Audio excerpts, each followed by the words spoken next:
Economic activity continued to expand at a solid pace in the fourth quarter of last year, with GDP rising at 2.3%. Recent indications, however, point to a moderation in consumer spending following the rapid growth seen over the second half of 2024. Surveys of households and businesses point to heightened uncertainty about the economic outlook. It remains to be seen how these developments might affect future spending and investment. In our summary of economic projections, the median participant projects GDP to rise 1.7% this year, somewhat lower than projected in December, and to rise a bit below 2% over the next 2 years. In the labor market, conditions remain solid. Payroll job gains averaged 200,000 per month over the past 3 months. The unemployment rate at 4.1% remains low and is held in a narrow range for the past year. The jobs-to-workers gap has held steady for several months. Wages are growing faster than inflation and at a more sustainable pace than earlier in the pandemic recovery. Overall, a wide set of indicators suggests that conditions in the labor market are broadly in balance. The labor market is not a source of significant inflationary pressures. The median projection for the unemployment rate in the SEP is 4.4% at the end of this year and 4.3% over the next 2 years. Inflation has eased significantly over the past 2 years, but remains somewhat elevated relative to our 2% longer-run goal. Estimates based on the Consumer Price Index and other data indicate that total PCE prices rose 2.5% over the 12 months ending in February, and that excluding the volatile food and energy categories, core PCE prices rose 2.8%. Some near-term measures of inflation expectations have recently moved up. We see this in both market and survey-based measures, and survey respondents, both consumers and businesses, are mentioning tariffs as a driving factor. Beyond the next year or so, however, most measures of longer-term expectations remain consistent with our 2% inflation goal. The median projection in the SEP for total PCE inflation is 2.7% this year and 2.2% next year, a little higher than projected in December. In 2027, the median projection is at our 2% objective. Our monetary policy actions are guided by our dual mandate to promote maximum employment and stable prices for the American people. At today's meeting, the committee decided to maintain the target range for the federal funds rate at 4.25% to 4.5%. Looking ahead, the new administration is in the process of implementing significant policy changes in 4 distinct areas: trade, immigration, fiscal policy, and regulation. It is the net effect of these policy changes that will matter for the economy and for the path of monetary policy.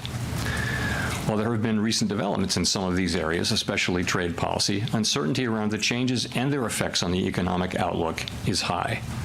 As we parse the incoming information, we're focused on separating the signal from the noise as the outlook evolves.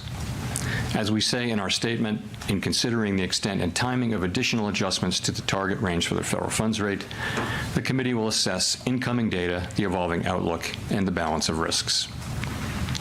We do not need to be in a hurry to adjust our policy stance, and we are well positioned to wait for greater clarity. In our SEP, FOMC participants wrote down their individual assessments of an appropriate path for the federal funds rate based on what each participant judges to be the most likely scenario going forward. An admittedly challenging exercise at this time in light of considerable uncertainty. The median participant projects that the appropriate level of the federal funds rate will be 3.9% at the end of this year and 3.4% at the end of next year, unchanged from December. While these individual forecasts are always subject to uncertainty, as I noted, uncertainty today is unusually elevated. And of course, these projections are not a committee plan or a decision. Policy is not on a preset course. As the economy evolves, we will adjust our policy stance in a manner that best promotes our maximum employment and price stability goals. If the economy remains strong and inflation does not continue to move sustainably toward 2%, we can maintain policy restraint for longer. If the labor market were to weaken unexpectedly or inflation were to fall more quickly than anticipated, we can ease policy accordingly. Our current policy stance is well positioned to deal with the risks and uncertainties that we face in pursuing both sides of our dual mandate.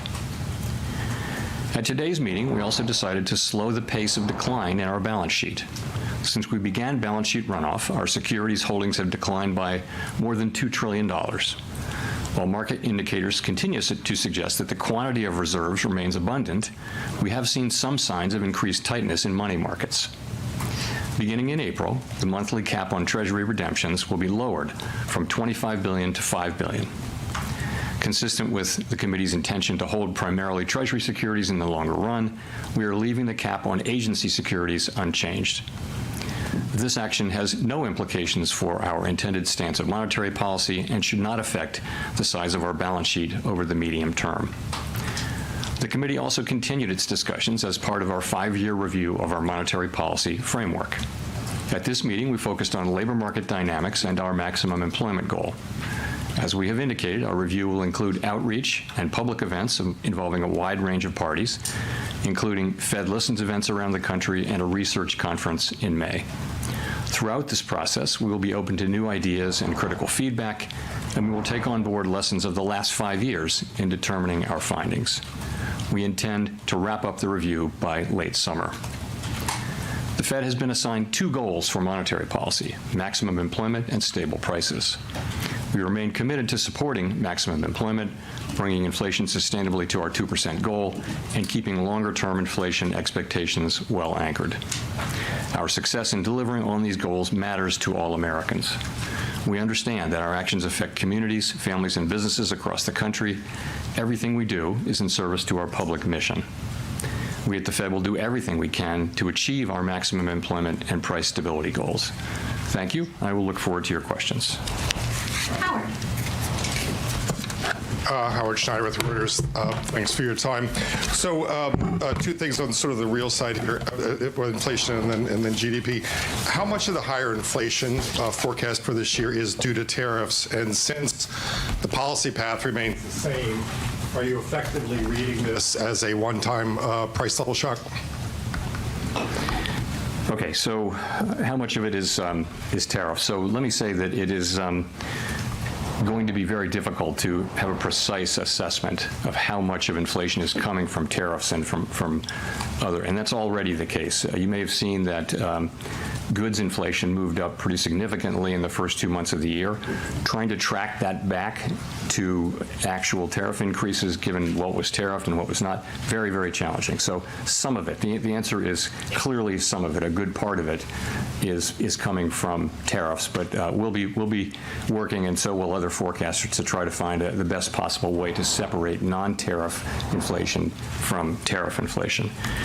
In terms of your sort of looking through question, too soon to say about that. As I've mentioned, it can be the case that it's appropriate sometimes to look through inflation if it's going to go away quickly without action by us, if it's transitory, and that can be the case in the case of tariff inflation.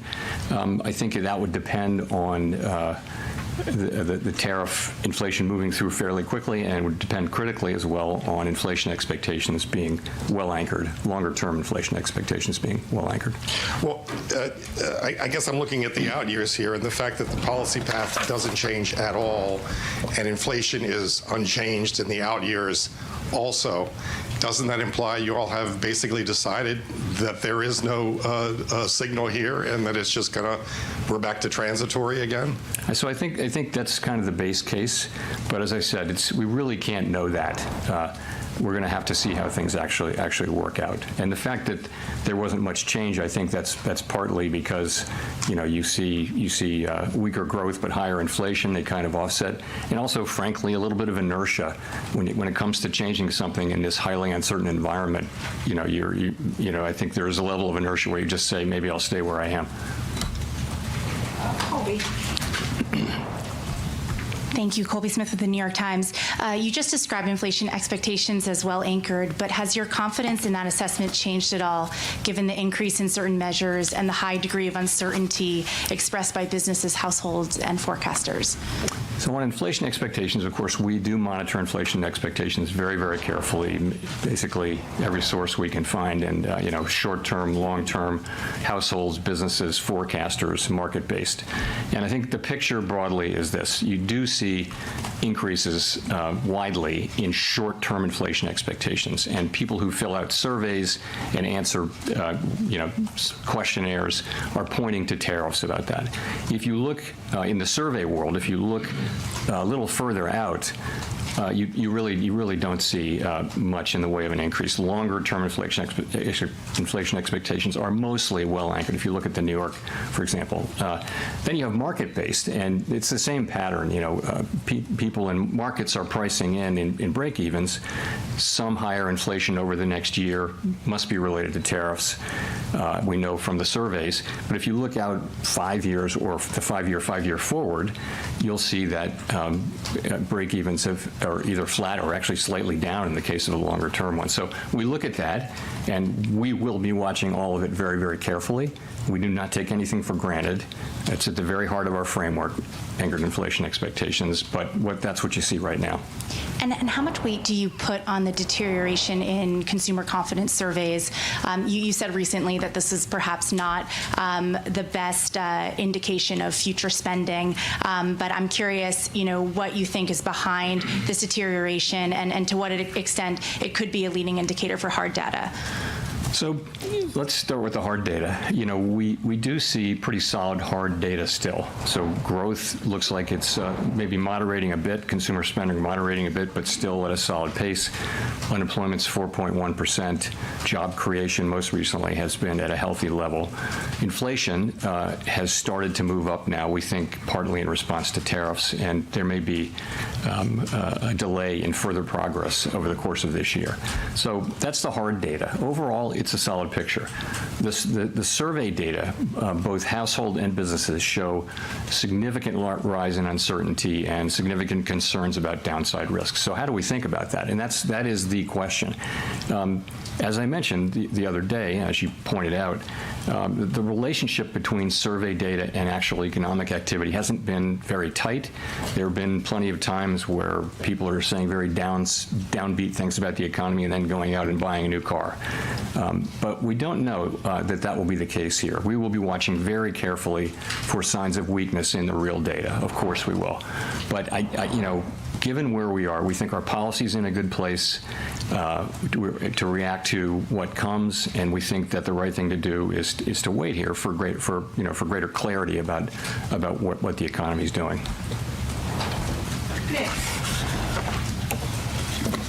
Nick Timmeros of the Wall Street Journal. Chair Powell, Chair Greenspan once defined price stability as an environment in which inflation is so low and stable over time that it doesn't materially enter into the decisions of households and firms.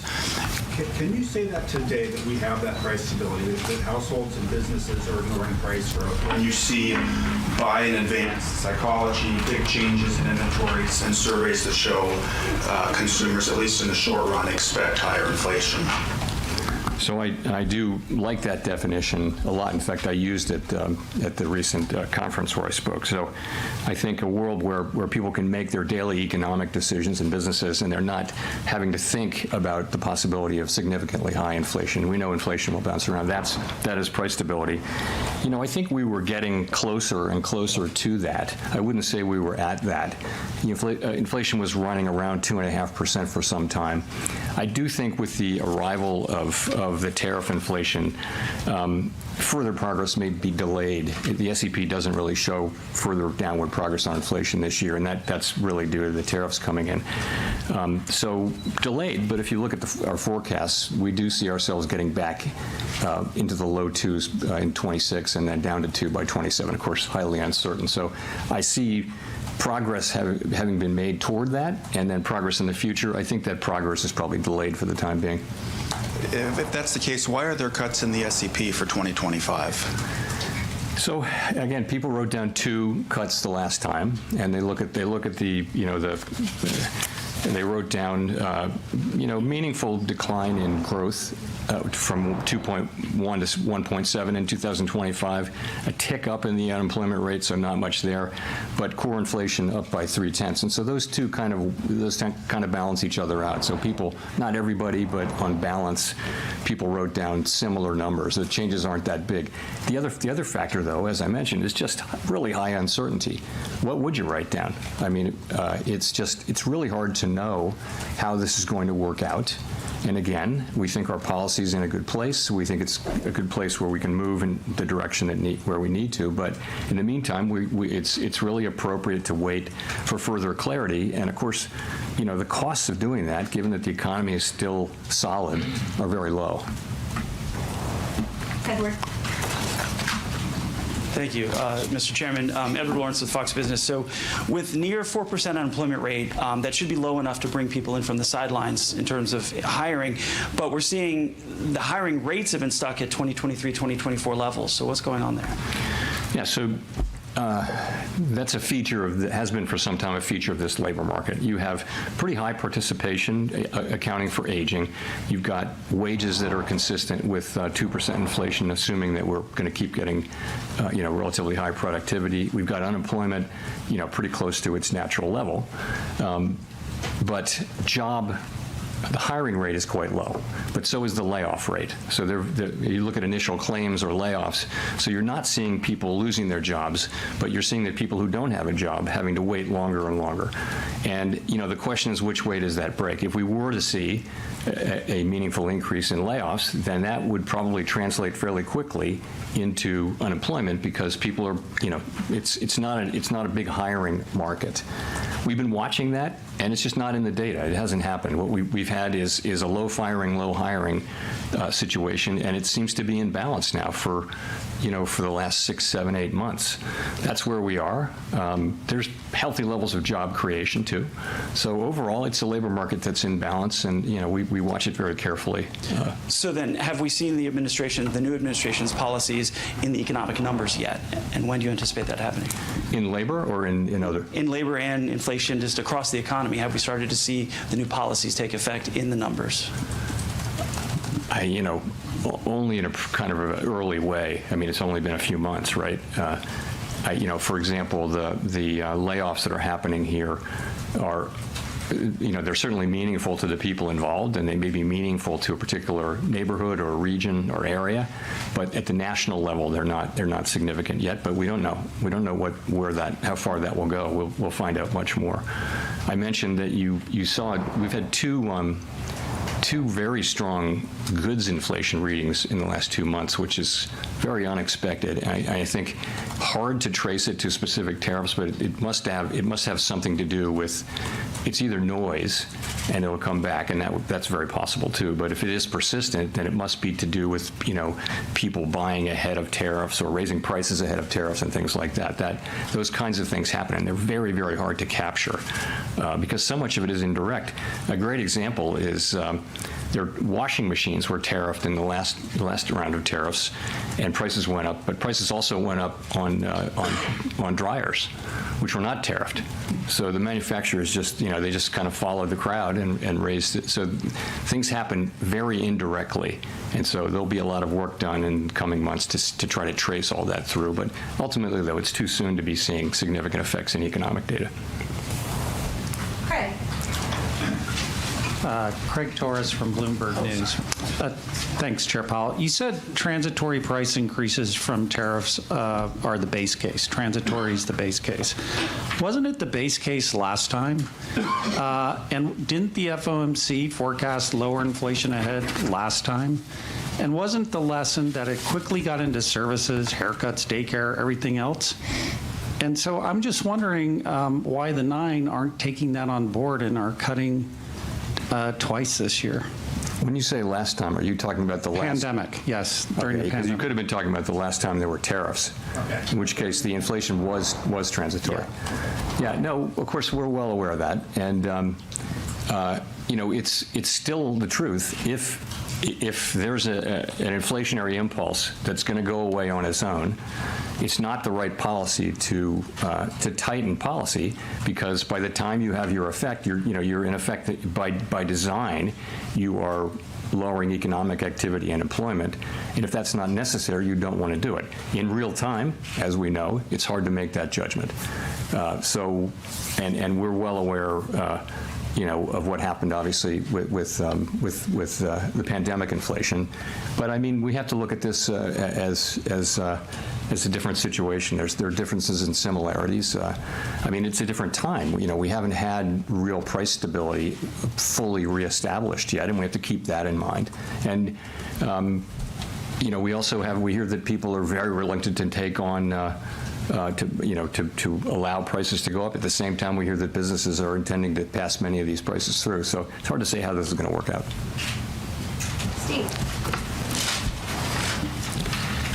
Steve Leisman, CNBC. Thanks for taking my question, Mr. Chairman.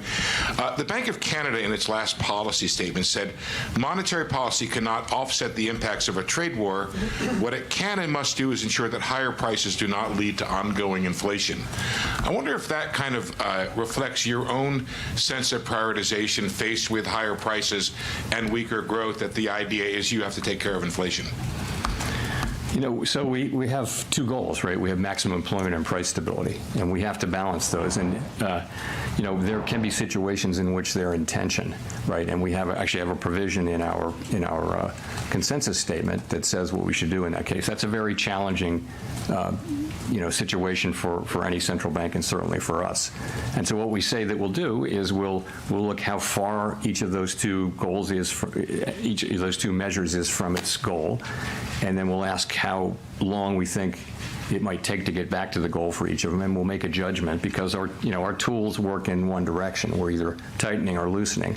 So it's a very challenging situation. Let me say, we don't have that situation right now. That's not where the economy is at all. It's also not where the forecast is. I don't know any mainstream forecasts that really show significant problems like that. Well, just to follow up, yesterday, the UCLA Anderson forecast said there's a high probability of a recession. Where do you stand on whether or not the slowdown you're seeing creates a higher probability or concern that you may have on recession? Thank you.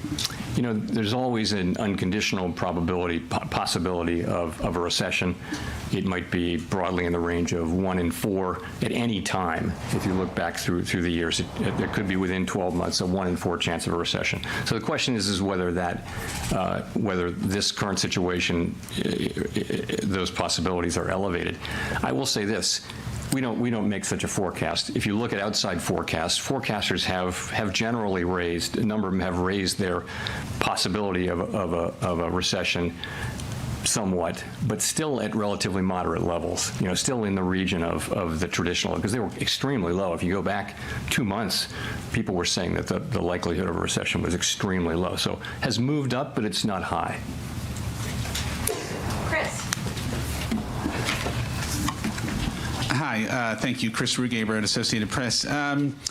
As you know, I guess last night, President Trump fired 2 members of the Federal Trade Commission, an independent agency, and this could cause the kind of legal fight about the administration's power to fire independent people. If those firings stand, is that a threat to the Fed's independence? Could he do the same thing to the Fed board?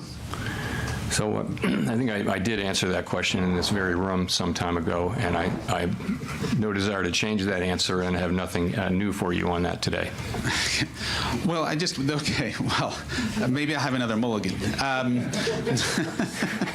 As you know, I wanted to go back to the consumer sentiment, particularly the inflation expectations in the University of Michigan survey.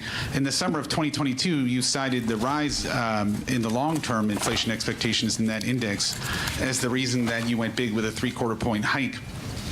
So I know you've talked about all the different measures now, but you seem to not be placing the same weight on that. And so I'm just wondering, are you dismissing that, what we saw last week from the University of Michigan, or does that carry the same weight as it did in the past?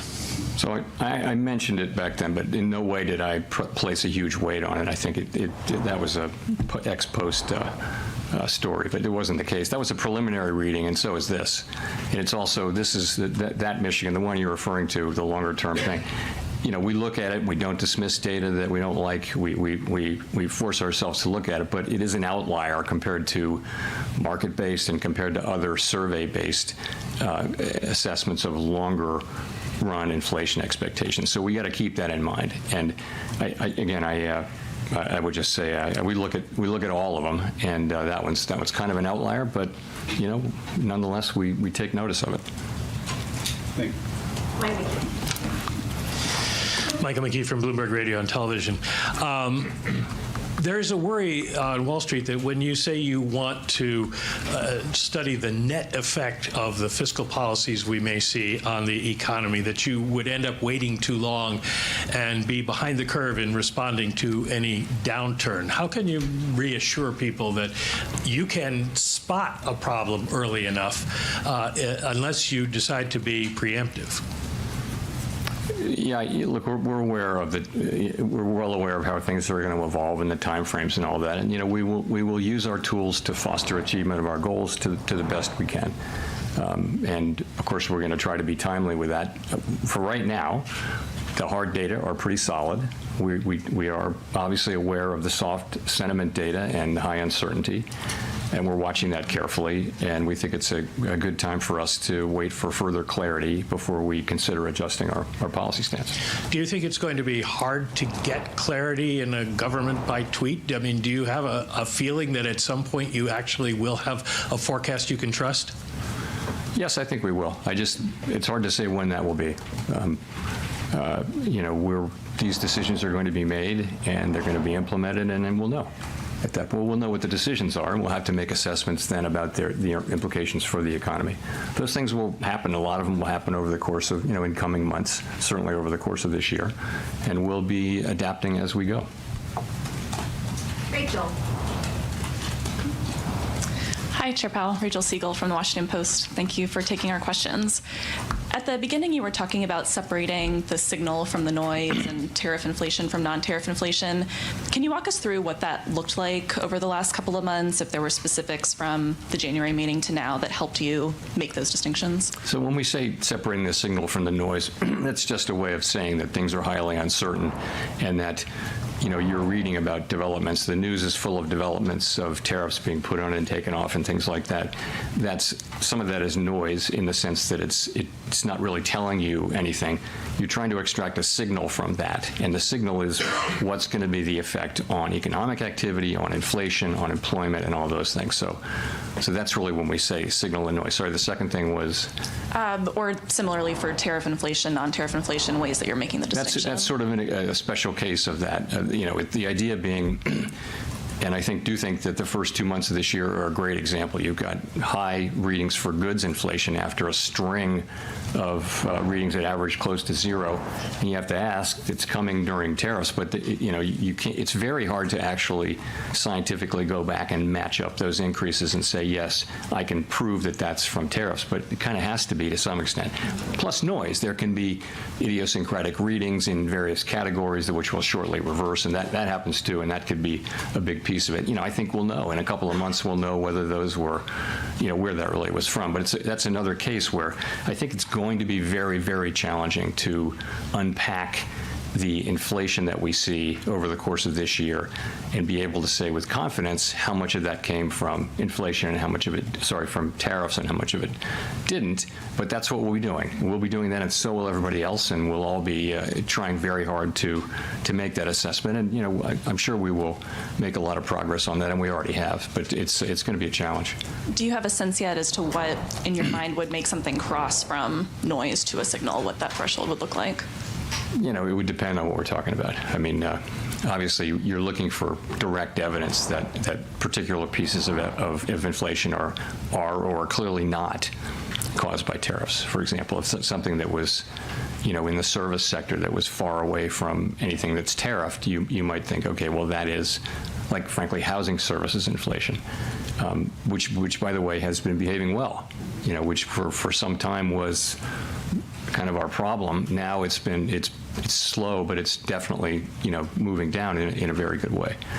It's more now with goods and to some extent with non-housing services inflation. Kelly. Thanks for taking our questions, Chair Powell. Kelly O'Grady, CBS News. So consumer sentiment has dipped dramatically, but you say the economy and the hard data is still solid.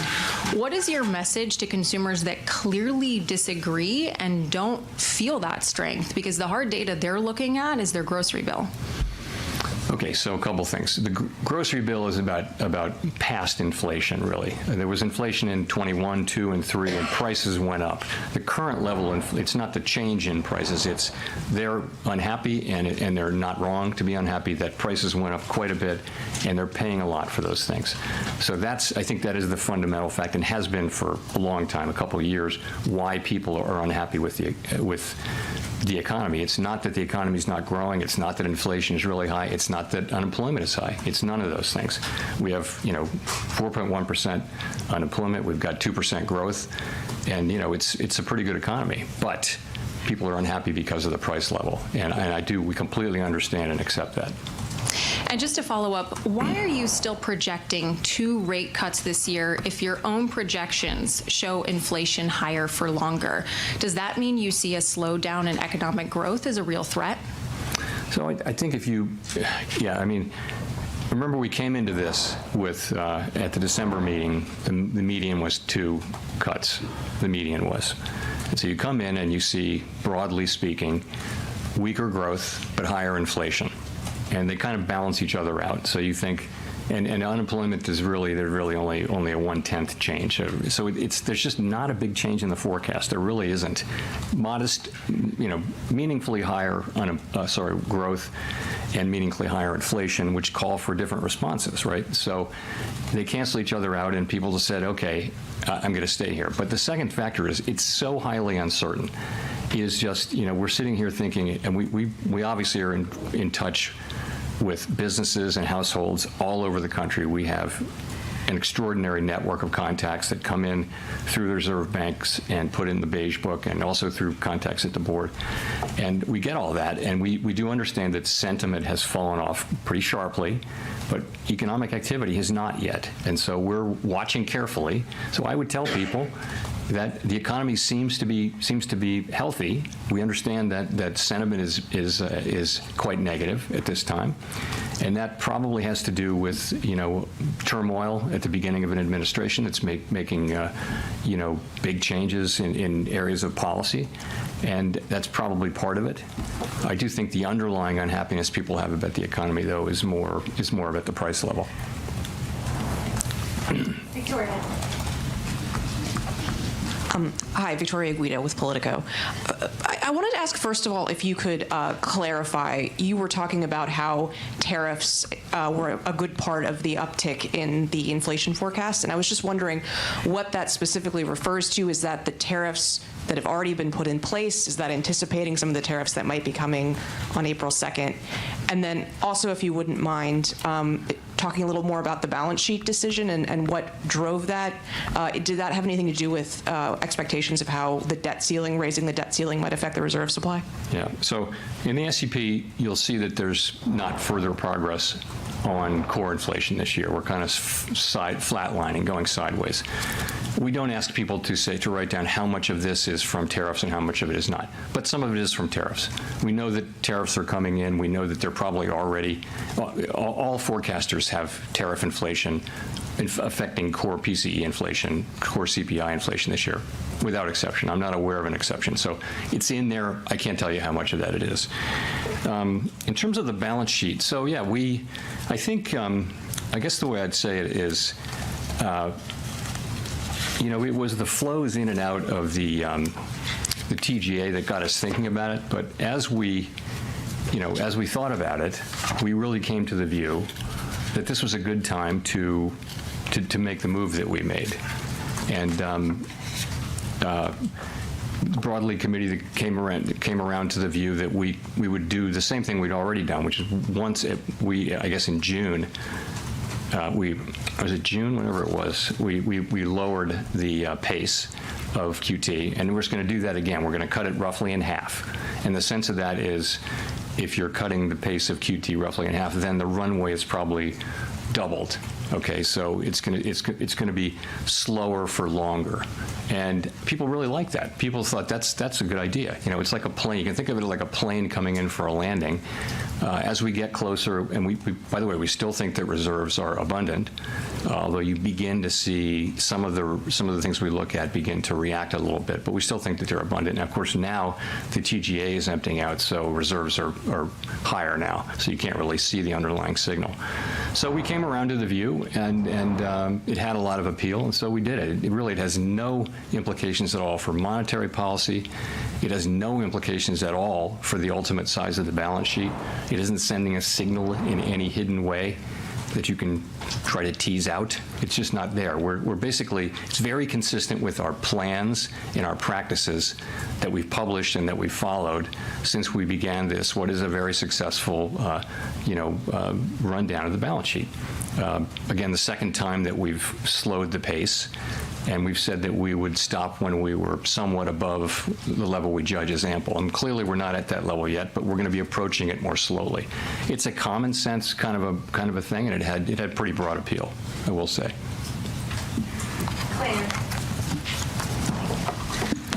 Claire Jones, Financial Times.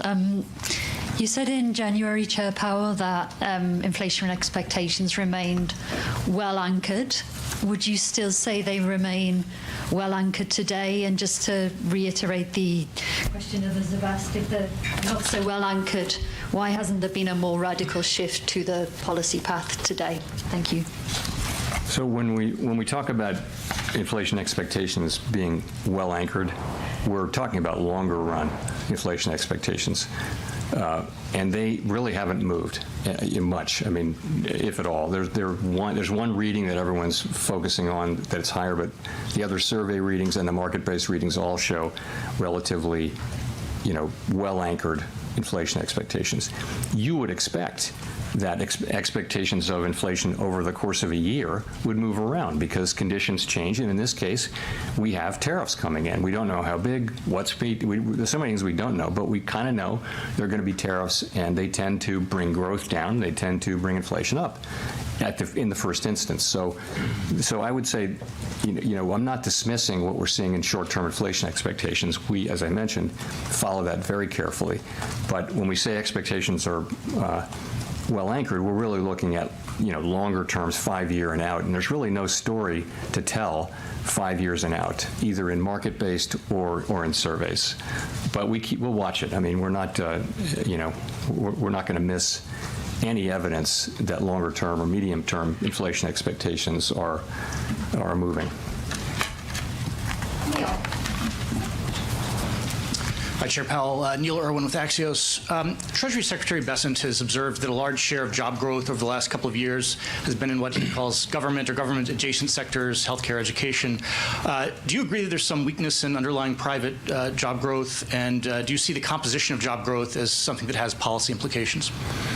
So that has been the case. We talked about that over the course of the last year. There were some good number of months and times when a lot of the job creation was concentrated in, educational institutions, healthcare, state governments, things like that. There were also times when private sector job growth has been moving in a healthy range. I mean, they're all jobs, but and remember, we're at very low unemployment for quite a time now. So I think it's a good labor market, but it's something that we monitor carefully. From our standpoint, employment is employment. But the elected government is entitled to have, we don't have policies that address different kinds of employment, but the elected government has a different role, and they can have those. Here's a quick QT question. Does the committee envision at some point tapering the MBS runoff as well? I think tapering it, I don't know. There's no plan to do that. At a certain point, we'll stop runoff. And we may or may not stop MBS runoff, though, because, we want to stop runoff in net at some point. We haven't made any decisions about that. We want the MBS to roll off our balance sheet. We really strongly desire that. So, but we haven't made any decisions about that. I think we'd look carefully at letting that keep going, but hold the overall size of the balance sheet in constant at some point, a point that we're not out yet. Simon. Simon Rabinovich with The Economist. Thank you, Chair Powell. Several times today you've said that you feel you're well positioned to wait for greater clarity.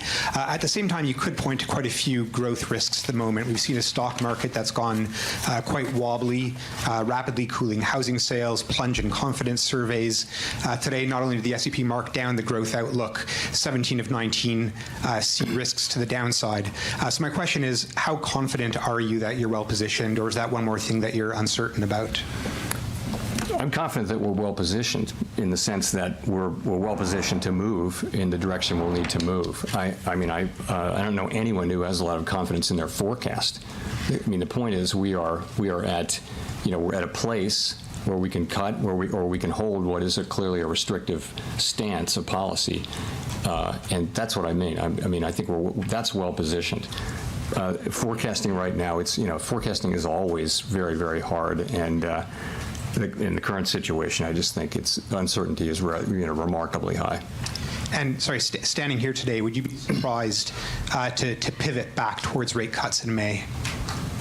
I think we're not going to be in any hurry to move, and as I mentioned, I think we're well positioned to wait for further clarity, and not in any hurry.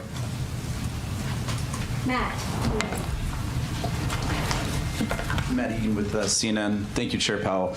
The Fed statement released today removed a line that previously said the committee judges that the risks to achieving its employment and inflation goals are roughly in balance. Can you explain the decision to remove that line? Does it mean that you're now more concerned about inflation or about employment? Actually, it does not mean either of those things. Sometimes with language, it lives its useful life, and then we take it off, and that was the case there. There's really not meant to be any signal here. Over the past year, conveying the sense of the balance of risks was important, that they be in balance or close to being in balance. That was useful as we approached liftoff, if you remember, but we're past that. Beginning to cut. So we just took it out. I actually would say that the more important thing now about risks, and this is in the pages like 10, 11, 12 of the SEP, if you look, participants widely raised their estimate of the risks to of uncertainty, but also of the risks to growth and our employment and inflation mandates. That's a more salient point now than whether they're in balance.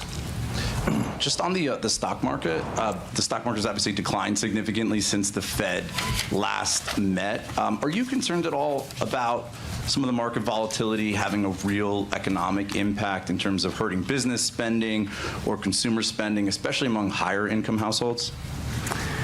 So financial conditions matter to us because, financial conditions are the main channel to the real economy through which our policy has its effects. So they're important.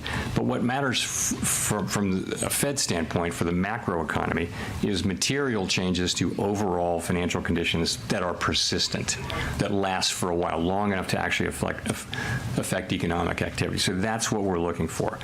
I'm not going to opine on the appropriate level of any market, equity, debt, commodities, or anything like that. And I would just point you to the bigger picture again. The real economy, the hard data, are still in reasonably good shape. It's the soft data, it's the surveys that are showing, significant concerns, downside risks, and those kind of things. We don't dismiss that. We're watching it carefully, but we don't want to get ahead of that. We want to focus on the hard data. If that's going to affect the hard data, we should know it very quickly, and of course we'll understand that. But you don't see that yet. Jennifer. Thank you, Chair Powell. Jennifer Schonberger with Yahoo Finance. As you look to navigate higher inflation and lower growth, the Fed has talked about heeding the lessons from the 1970s. Is the Fed willing to have a recession if it means breaking the back of inflation? Well, fortunately, we're in a situation where we have seen inflation move down from higher levels to pretty close to 2%, while the unemployment rate has remained very consistent with full employment, 4.1%. So we now have inflation coming in from an exogenous source, but the underlying inflationary picture before that was, basically 2.5% inflation, I would say, and 2% growth and 4% unemployment. So that's what we did. That's what together the economy accomplished. So I don't see any reason to think that we're looking at a replay of the 70s or anything like that. Inflation, underlying inflation is still running in the twos with probably a little bit of a pickup associated with tariffs.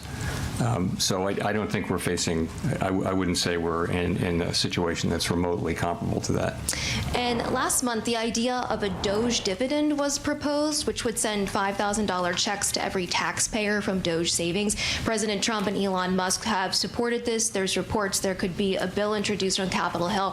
What impact might that have on household savings and spending in terms of your growth and outlook for inflation? It's not appropriate for me to speculate on political ideas or fiscal policy for that matter. So I'm gonna pass on that one. Thank you. Daniel. Hi, Chair Powell. Daniel Avis from Agence France Presse. You mentioned that tariffs are already having at least some impact on inflation. I'm just wondering how you and your colleagues on the FOMC have been thinking about the possibility of retaliatory tariffs from other countries, especially with April the 2nd coming up. Was it something you considered during this meeting? Thanks.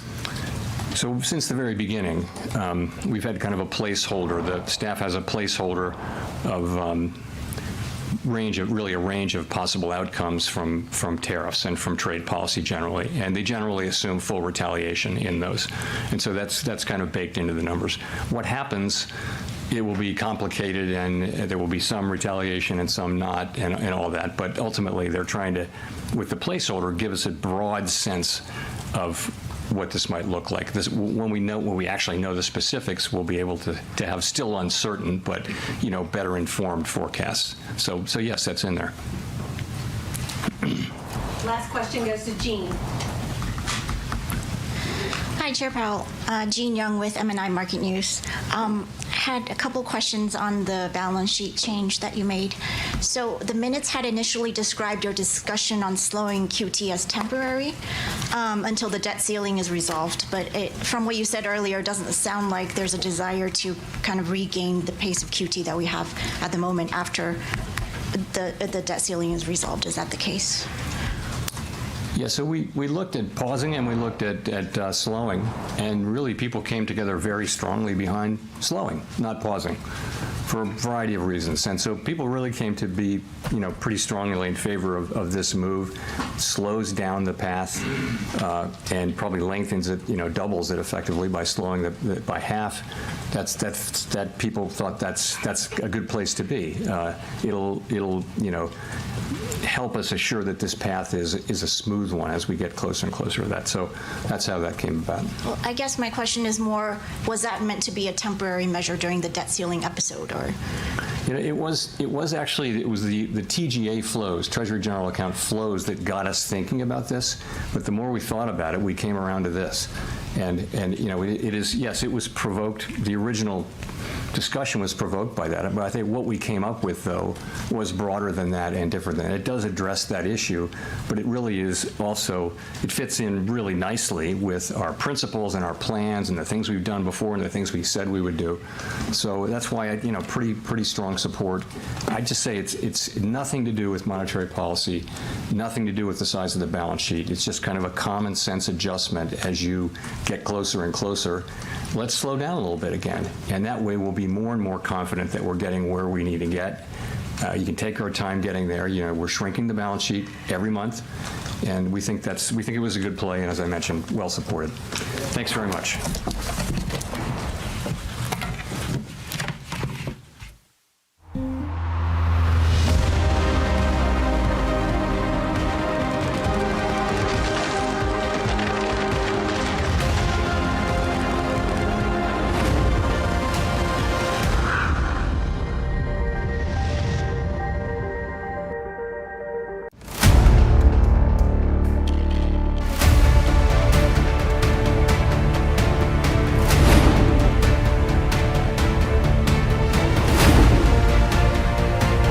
He sold most of his stock, 80%, as on that date.